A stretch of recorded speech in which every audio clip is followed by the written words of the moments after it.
বাঙালির পাহাড়ে ভ্রমণ দার্জিলিং এর পরেই সিমলার কথা মনে পড়ে। দেবী সামলা থেকে সিমলা শব্দটি এসেছে।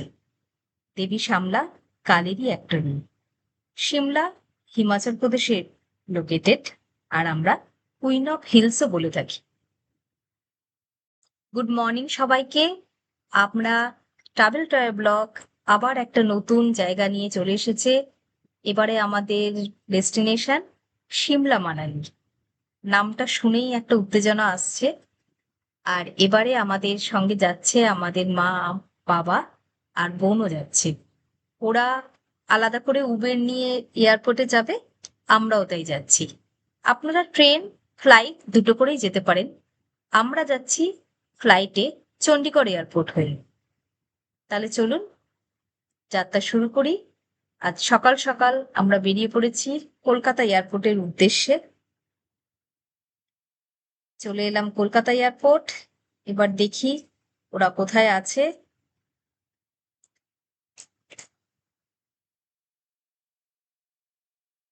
আমাদের ফ্লাইট 11:55।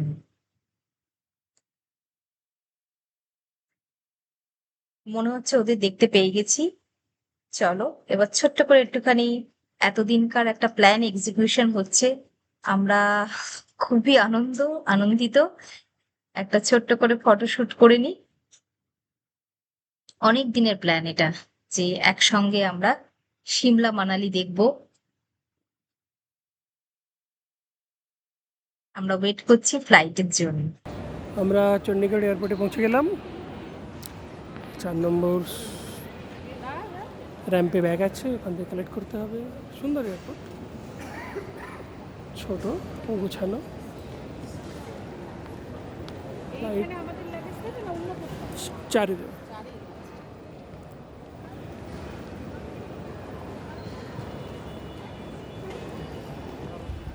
আমরা চণ্ডীগড় এয়ারপোর্ট থেকে বেরিয়ে একটা গাড়ি নিয়ে চললাম সিমলার পথে।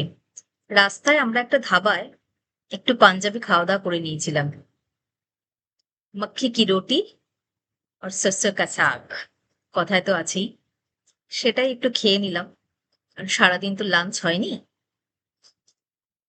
কিছুটা এগিয়ে দেবদারু গাছটা চোখে পড়তেই মনটা ভালো হয়ে গেল। চণ্ডীগড় থেকে সিমলার ডিস্টেন্স 120 কিলোমিটার। আপনারা যদি ট্রেনে আসেন, টয় ট্রেনের যাত্রাটা করতে পারেন, ওটা খুব মেমোরেবল হয়।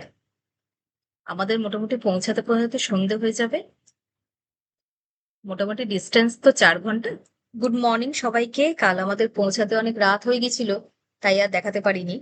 আজকে সকাল সকাল ব্রেকফাস্ট টেবিলে চলে এসেছি। ব্রেকফাস্ট করে একটু সামনের ফটোশুট করে আমাদের আজকের ডেস্টিনেশন কুফরি। কুফরি একটা ছোট্ট হিল স্টেশন। এখানে আমরা গাড়ি করেই যাব। আর এখানে কিছু প্যাকেজ আছে, আপনারা সেটা করতেও পারেন। এখানে অ্যাপেল গার্ডেন আছে, হর্স রাইড আছে, আরো তো অনেক কিছু বললো। তবে রাস্তাটা খুব বাজে।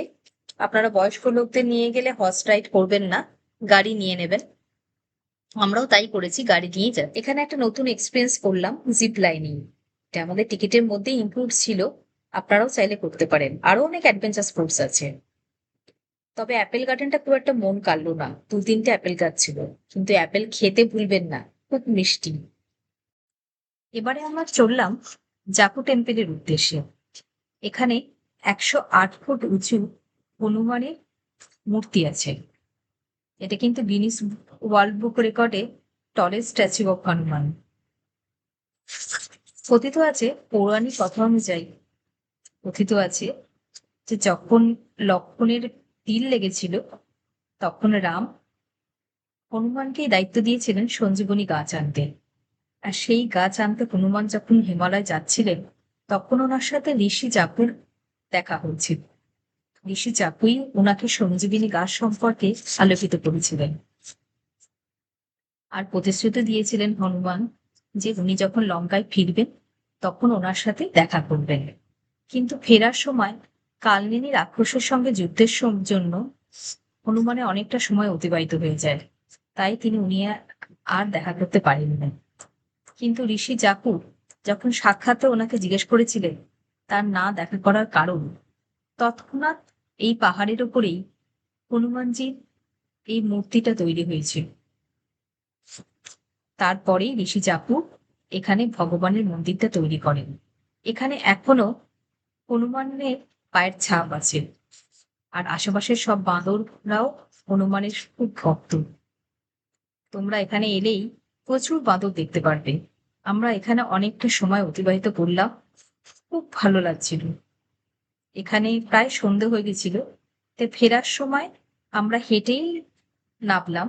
ওটার সময় কিন্তু আমরা এসকালেটর করে উঠেছিলাম। সন্ধে হয়ে যাওয়ায় আমরা চলে এলাম এবার সিমলার ম্যাল রোড, সেই জমজমাট ম্যাল রোড।